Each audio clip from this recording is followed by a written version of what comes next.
3 நாட்கள் மழை பெய்ததாம். பூத உடல் மறைந்தது. உள்ள இருந்த ஆன்மா யார் தெரியுமா? திருச்செந்தூர் செந்திலாண்டவன்.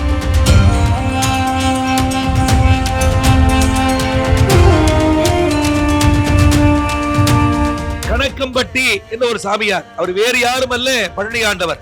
அவர்தான் கணக்கம்பட்டியாக வந்தார். அதே போல அடிமுடி சித்தர் மலை சுற்றும் பாதையிலே அவர் வேறு யாரும் அல்ல, அண்ணாமலையாரே அடிமுடி சித்தராக வந்தார்.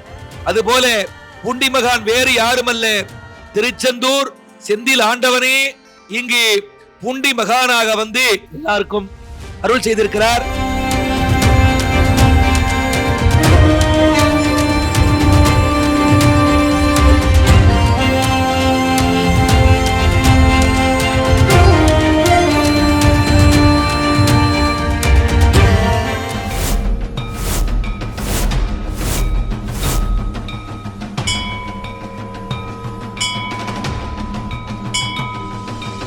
பூண்டி மகான் திருவடிகளே சரணம்.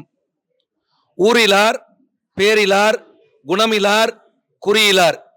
எங்கு பிறந்தார், எங்கு வளர்ந்தார், எப்படி இங்கு வந்தார் யாருக்கும் தெரியாது.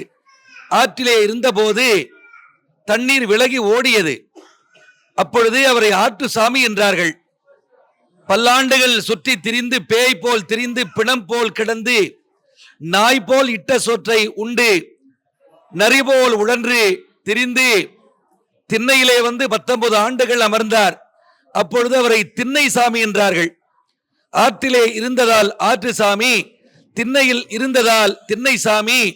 பூண்டி என்ற ஊரை அவர் தேர்ந்தெடுத்ததால் அவர் பூண்டி சாமி.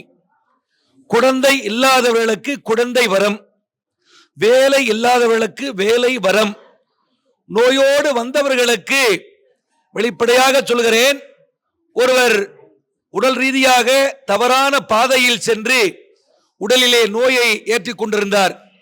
உள்ளுக்குள் அழுகிறார், சாமி இதுக்கு மருந்து தெரியவில்லையே. அவர் சொல்றார், செருப்பாலடி செருப்பாலடி என்று சொல்கிறார். இவருக்கு ஒன்றும் புரியவில்லை. ஏன் சுவாமி நம்மை திட்டுகிறார்? பக்கத்திலே இருந்தவர் சொன்னார், அப்பா நீ உடம்பு நோய்க்கு மருந்து கேட்டையா? அந்த மருந்து சொன்னாரியா, செருப்பறை என்ற அந்த மூலிகை உடலிலே ஏற்படுகின்ற தவறான பாதையில் சென்றாயே அதற்கு மருந்து என்கிறார்கள். ஒரு அம்மையார், சுவாமி கல்யாணம் வச்சுட்டேன், என் பொண்ணு கல்யாணம் நிடும் பொழுது நகை திருடு போயிடுச்சு சாமி. கலசப்பாக்கத்துல மாணிக்கை நயனார்கிட்ட போயிட்டு இரும்பு துண்டு வாங்கினுவா. அந்த இரும்பு துண்டை வாங்கி வந்து தருகிறார். அந்த பெண் 3 முறை ஸ்பரிசம் செய்கிறார். இரும்பு தங்கமாகிறது.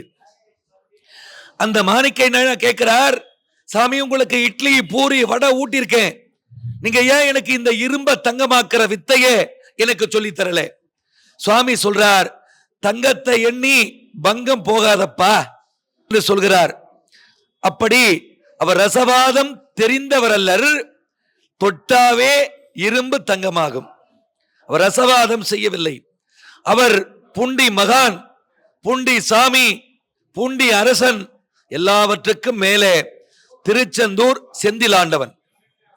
இது எப்படி தெரியும் என்று சொன்னால், இதே ஐப்பசி அனுஷத்திலே திருச்செந்தூரிலே மதுரை தம்பதிக்கு காட்சியளிக்கிறார். சாமி என்ன சாமி எப்படி இருக்கீங்க சாமி? ஐயோ திண்ணையில உட்கார்ந்து இருப்பாரே, இங்க வந்துட்டாரே என்று கேட்கிறார்கள். சாமி சொல்கிறார், நான் புறப்பட்டு வந்துட்டேன் அப்படின்னார். வாங்க சாமி ஹோட்டல்ல போய் சாப்பிடலாம். அப்ப சொல்றார், நீங்க புறப்படுங்க, நான் புறப்பட்டு இருக்கேன் என்று சொல்கிறார். நன்றி சொல்லிவிட்டு வருகிறார்கள். அந்த விடுதிக்கு வருகிறார்கள். அங்க வால் போஸ்ட்ல ஸ்ரீலஸ்ரீ பூண்டி மகான் சமாதி அடைந்தார். இப்பதான் பார்த்தாங்க. மீண்டும் ஓடுகிறார்கள். அந்த திருச்செந்தூர் மண்டபத்தாண்ட சுவாமி இல்லை. நேராக அவர்கள் மதுரை செல்லவில்லை, நேராக பூண்டிக்கு வருகிறார்கள். அப்படி 350 ஆண்டுகள் வாழ்ந்த செந்திலாண்டவன் இந்த மண்ணிலே பலருக்கு வாழ்வை கொடுத்தவர். தயவு செய்து சொல்றேன், இது போன்ற மகானை என் வாழ்க்கையில் பார்த்ததில்லை. அவர் போட்ட பிச்சையில் 39வது வயதில் என்னுடைய தாயின் கருவறையில் நான் தோன்றினேன். புல்லா பூடா பேயா பிசாசா நாயா நரியா எங்க இருந்தோம் தெரியாது. ஆனால் சுவாமிகள் அருளியதால் நான் இங்கு பேசிக் கொண்டிருக்கிறேன். ஜெய சாம்ராஜ்ய உடையார் மைசூர் மகாராஜா அவங்க மனைவியினுடைய வீட்டிலே புண்டி மகானுடைய படத்தை பார்த்ததாக ஒரு குதிரை ஜாக்கி சொன்னார். அது மட்டுமல்ல, பூண்டியை சுற்றி உள்ள நூற்றுக்கணக்கான ஊர்களுக்கு சென்று பல வகையிலே உதவி செய்தவர். அவருக்கு தொண்டு செய்த பாக்கியம் மார்க்கம்மாள் என்ற ஒரு அம்மையாருக்கும் சுப்பிரமணி என்ற ஒரு பெருமகனாருக்கும் வாய்த்தது. ஒரு தையலாலையாக இருந்த சுப்பிரமணியத்தின் வீட்டை தேர்ந்தெடுத்து அவர் வீட்டில் அமருவார். அந்த அம்மா சுப்பிரமணிய மனைவி, சாமி கொஞ்சம் இருங்கத, வெளியே பக்கத்து வீட்டில் போய் ஏதாவது வாங்கிட்டு வரேன். மார்க்கம்மா, வீட்டில் இருக்கிற கூடா இருந்தா கூட கூடி, அடுத்த வீட்டுக்கு போகாதேன்னு சொல்லுவாரா. அப்படி சுப்பிரமணியத்தின் வீட்டை தேர்ந்தெடுத்தார். உயிருள்ளவரை சுவாமிகள் 1978 ஐப்பசி மாதம் இதே அனுஷ நட்சத்திரத்திலே சான்றோர்களே 3 நாட்கள் மழை பெய்ததாம்.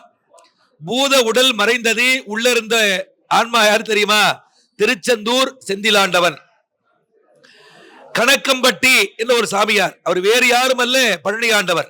அவர்தான் கணக்கம்பட்டியாக வந்தார். அதே போல அடிமுடி சித்தர் மலை சுற்றும் பாதையிலே அவர் வேறு யாரும் அல்ல,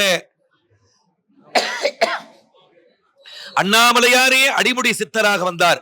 அதுபோல புண்டி மகான் வேறு யாரும் அல்ல, திருச்செந்தூர் செந்தில் ஆண்டவனே இங்கு புண்டி மகானாக வந்து எல்லாருக்கும் அருள் செய்திருக்கிறார். 47 ஆண்டுகள் அவர் இந்த மண்ணை விட்டு மறைந்திருப்பதாக நினைக்கிறோம். இல்லை இல்லை, நாம் பேசுகின்ற செய்கின்ற செயல்கள் ஒவ்வொன்றையும் அவர் கவனித்துக் கொண்டிருக்கிறார். கண்ணதாசன் சொன்னதைப் போல, நமக்கும் மேலே ஒருவனடா, அவன் நாளும் தெரிந்த தலைவனடா, தினம் நாடகம் நடத்தும் கலைஞனடா. அப்படி நாம் என்ன செய்கிறோம், என்ன செய்து கொண்டிருக்கிறோம் என்பதை எல்லாம் உன்னிப்பாக பார்த்து கொண்டிருக்கிறார் புண்டி மகான். அவருடைய இப்படி சொல்ற அறிவியல் தேரி மூலமா சொல்றேன், ஒரு ஆற்றலை ஆக்கவோ அழிக்கவோ முடியாது. அதுபோல உடம்பு மறையலாம், ஆன்மாவிற்கு மறைவு இல்லை. எங்கிருந்து புறப்பட்டு வந்தாரோ அங்க போய் சேர்ந்திருக்கிறார். அவருடைய வாசம், அவருடைய நேசம், அவருடைய பாசம் இங்கே இந்த கருவறையிலே மறைந்து உறைந்து ஒளிந்து கொண்டிருக்கிறது. சில பேருக்கு காட்சியளிக்கிறார். அவர் என்ன செய்வாராம், வெளிப்படையாக சொல்கிறேன், நம்முடைய புதூர் மாரியம் கோயில போயிட்டு ஆடு கோழி பண்ணி 3 உயிர்களை கொண்டு விட்டு ஒருத்தன் வர்றான். வந்தவன் கம்முன்னு போலாம் இல்லையா, சாமி எனக்கு விபூதி கொடுங்க. சாமி சொல்கிறார், இருந்த இடத்திலிருந்து பாருங்கள், ஏண்டா 3 உயிரை கொலை பண்ணிட்டு வந்திருக்கிற பாவி பயல, உனக்கு எதுக்குடா விபூதி, போடா. சில பேருக்கு கையால் எடுத்து இட்டு விடுவார், சில பேருக்கு எடுத்துக்கொள் என்பார், சில பேருக்கு எதுவும் சொல்ல மாட்டார். சான்றோர்களே, அப்படிப்பட்ட மகான் திருமூலர் சொல்கிறார், தன்னை அறிந்த தத்துவ ஞானிகள் முன்னை வினையின் முடிச்சை அவிழ்ப்பார்கள், பின்னை வினையை பிடித்து பிசைவார்கள், சென்னியில் வைத்த சிவன் அருளாலே. அப்படி தன்னை வென்ற மிகப்பெரிய மகான், மிகப்பெரிய கடவுள் இல்லை இல்லை, அதற்கும் மேல மிகப்பெரிய பரமாத்மா. சான்றோர்களே, அவரால் வாழ்வு பெற்றவர்கள், அவரால் வளம் பெற்றவர்கள் ஏராளம் ஏராளம். குரு பூஜைக்கு வருகை தந்த அனைவருக்கும் வாழ்த்துக்களையும் நன்றிகளையும் தெரிவித்து விடைபெறுகிறேன். ஒற்றுமையாக இருங்கள், உண்மையாக இருங்கள், அன்பாக இருங்கள், எந்த அளவுக்கு சேவை செய்யுங்கள்.